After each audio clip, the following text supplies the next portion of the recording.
Naka-red alert na ang Office of Civil Defense Bicol Region dahil sa Bagyong Tino na inaasahang mananalasa sa Kabikulan.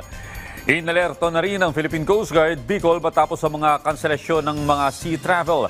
Ang detalye sa report ni Darrell Buena ng PTV Legazpi. Nakaantabay na mga ahensya sa posibilidad ng pag-deploy ng mga rescue operation sa Kabikulan matapos na magtaas ng tropical cyclone wind signal sa mga probinsya sa rehiyon dahil kay Bagyong Tino. Nagkansela na din ng mga biyahe sa mga pantalan sa lalawigan ng Sorsogon, Albay at Masbate, maging sa ibang bahagi ng Bicol Region. Stranded ang higit sa 2,000 pasahero, 543 na rolling cargos at 3 vessels.